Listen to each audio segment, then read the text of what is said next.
जय माता दी, जय माँ कामाख्या, देव राधा ट्रस्ट, सत्यवाणी चैनल, शांभवी आश्रम।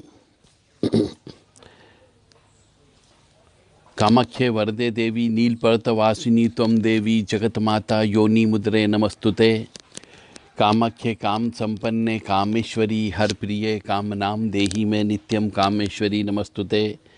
कामदे काम रूपस्ते सुभगे सुर सेविते करोमि दर्शन देव्यम सर कामार सिद्धये। ओम महेशानी महामाये चामुंडे मुंडमालिनी आयु आरोग्य ऐश्वर्य देहि में देवी परमेश्वरी। ओम जयंती मंगला काली भद्रकाली कपालिनी दुर्गा क्षमा शिवा धात्री स्वाहा सदा नमस्तुते।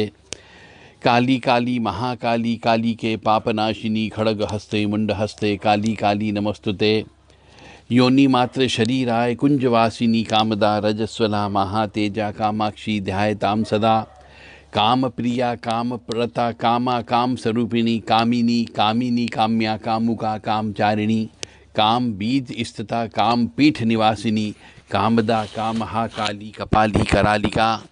या देवी सर्वभूतेषु शक्ति रूपेण संस्थिता नमस्तस्यै नमस्तस्यै नमस्तस्यै नमो नमः। देव राधा ट्रस्ट की तरफ से ज्योतिष के ऊपर विभिन्न अनुसंधान करने के बाद आपको ज्योतिष का रहस्यमय ज्ञान दिया जाता है। तो जिस भी मनुष्य की पत्रिका कर्क लग्न की हो उसमें राहु तीसरे भाव का हो, आज उसके बारे में हम चर्चा करेंगे। जो भी ज्योतिष सीख रहे हैं उनके लिए बहुत इम्पॉर्टेंट चीज़ है। और जिसकी कर्क लग्न की पत्रिका हो और राहु तीसरे भाव में बैठा हो, यानी कि लगन शब्द जहाँ लिखा है वहाँ पर 4 नंबर डला हुआ हो और जहाँ राहु लिखा है वहाँ पर 6 नंबर लिखा हुआ हो, तो मान के चलें कि कर्क लग्न में राहु तीसरे भाव में बैठा हुआ है। तो कर्क लग्न की पत्रिका में राहु यदि तीसरे भाव में बैठ जाता है तो ऐसा मनुष्य भयंकर साहसी होता है, अदम्य साहस उसमें होता है, बहादुरी भी उसमें भयंकर ज़्यादा होती है। और ऐसे मनुष्य का भाइयों से संबंध अच्छे रहते हैं, परंतु पिता के साथ संबंध अच्छे नहीं रहते हैं। पिता के साथ संबंध मधुर नहीं रहते हैं और पिता की संपत्ति भी ऐसे मनुष्य को नहीं मिलती है। कर्क लग्न की पत्रिका में राहु तृतीय भाव में बैठा हो तो ऐसे मनुष्य को पिता की संपत्ति नहीं मिलती है, यानी पिता से झगड़ा हो जाता है या पिता से दूर रहता है, या पिता की जो प्रॉपर्टी कह लीजिए हिस्से में आना चाहिए वो प्रॉपर्टी नहीं मिलती, उसमें कुछ न कुछ कानूनी अड़चनें आने की संभावना है, या फिर अपनी स्वेच्छा से भी ऐसा मनुष्य पिता की संपत्ति को स्वीकार नहीं करता है। और ऐसा मनुष्य जो कर्क लग्न की पत्रिका में राहु तृतीय भाव में बैठा होता है वह अधार्मिक प्रवृत्ति का भी होता है, धर्म कर्म में विश्वास नहीं करता है और अधार्मिक होता है, अधार्मिक और तर्की स्वभाव का होता है। तर्की स्वभाव का मतलब होता है वो तर्क वितर्क करता है हर कार्य में। तो ऐसे मनुष्य की राहु की दशा ठीक नहीं जाती है। और एक और नियम इसमें बोला गया है कि कर्क लग्न की पत्रिका में यदि राहु तीसरे भाव में बैठा हुआ हो तो ऐसा राहु यदि उस पत्रिका में कोई मंगल दोष हो तो मंगल दोष को ऑटोमेटिकली काट देता है। और यदि कर्क लग्न की पत्रिका में राहु तृतीय भाव में चंद्रमा के साथ बैठा हुआ हो तो माता की मृत्यु बच्चे के कम उम्र में ही हो जाती है, यानी माता के ऊपर ये बालक बहुत भारी होता है। तो जो भी मनुष्य जिनके यहाँ बच्चे पैदा होते हैं उनको बचपन से ही अपने बालकों की कुंडली बनवा लेना चाहिए, बालक बालिका की, कि कहीं कर्क लग्न में तो बालक पैदा नहीं हुआ है और राहु तृतीय भाव में तो नहीं बैठा हुआ है।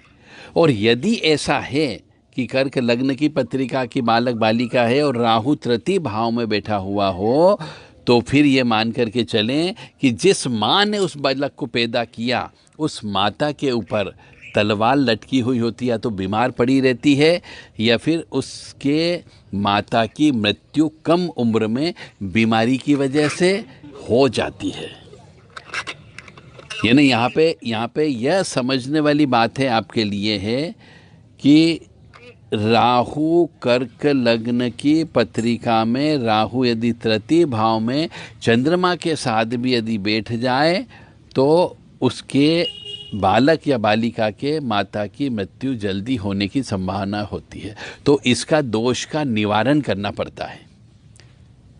यानी चंद्र राहु की युक्ति का मतलब हो गया यहाँ पर एक तरीके से चंद्र ग्रहण योग होता है। तो फल दीपिका नामक एक किताब है, उस किताब के अनुसार ऐसा मनुष्य भाइयों का विरोधी भी होता है और ऐसे मनुष्य को कुटुंब में यश नहीं मिलता है। ये तो हुई केवल कर्क लग्न में राहु तृतीय भाव में होने की स्थिति में, परंतु यदि राहु सूर्य के साथ में बैठा हुआ हो तो उसके परिजन जो रहते हैं वह धनवान होते हैं। यदि राहु चंद्र की युक्ति होती है तृतीय स्थान में कर्क लग्न की पत्रिका में, तो परिजनों से उसका बिल्कुल भी नहीं पटती है, परिजन से वो विद्वेष रहता है और मित्र जो है विश्वास पात्र नहीं होते, धोखेबाज मित्र होते हैं। राहु मंगल यदि कर्क लग्न की पत्रिका में तीसरे स्थान पर बैठा हुआ हो तो उसकी भाई से बिल्कुल नहीं पटती है, और राहु बुध यदि बैठ जाए तो उसे मित्रों से लाभ होता है। और तृतीय स्थान में कर्क लग्न में यदि राहु गुरु एक साथ बैठ जाए तो मित्रों से धोखा दिलवाता है और बड़े भाई का व्यवहार संदिग्ध रहता है, न बड़े भाई से नहीं पटती है। राहु शुक्र यदि कर्क लग्न की पत्रिका में तीसरे स्थान पर बैठ जाता है तो ऐसा मनुष्य चरित्रहीन मनुष्य होता है। उसके ऊपर कभी विश्वास नहीं किया जा सकता है कि कब वो पलट जाए और कब किसी स्त्री के साथ सो जाए।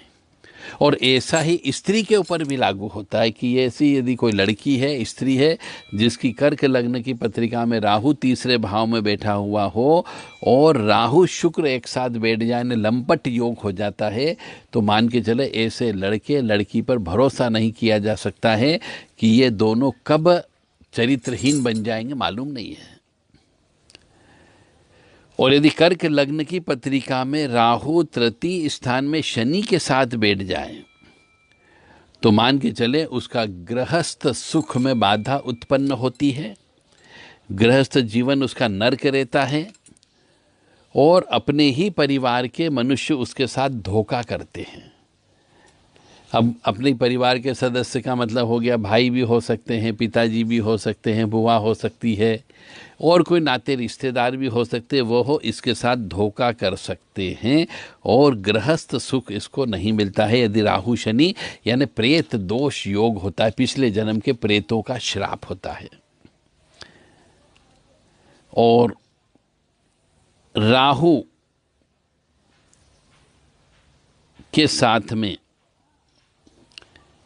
ग्रहण योग होता है यानी चंद्र, तो बहनों के लिए घातक योग होता है और एकांत पसंद करता है। चंद्र राहु की युक्ति में माता की मृत्यु जल्दी हो जाती है और एकांत वह पसंद करता है। यानी ऐसा बालक यदि किसी ग्रह के साथ बैठा हुआ है कर्क लग्न में राहु तीसरे भाव में, तो जिस ग्रह के साथ बैठा हुआ है उस ग्रह से संबंधित फल को भी खा जाता है।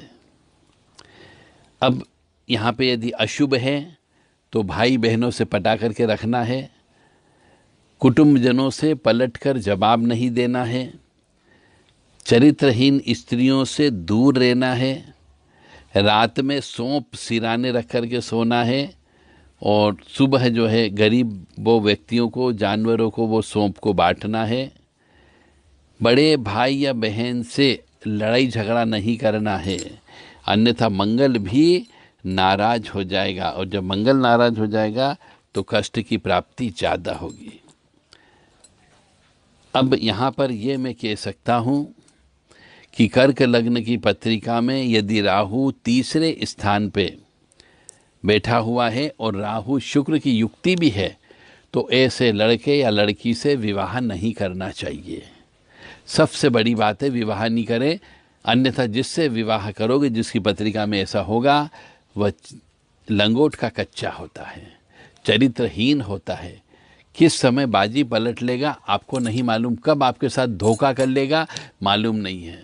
इसलिए अपने बच्चों की शादी ब्याह करें, बहुत सोच समझ करके करें, क्योंकि ये कलयुग चल रहा है, और इस कलयुग में लड़कियां या लड़के विवाह करने के बाद में अलग अलग रहने लग जाते हैं, कंपेंसेशन की डिमांड करते हैं, घर बैठने के पैसे मांगते हैं, और ज़िंदगी तो तबाह होती है, धन भी तबाह हो जाता है, घर वाले भी परेशान होते हैं, और बच्चे पैदा होने में फिर तकलीफ आती, क्योंकि वंश वृद्धि नहीं होती है।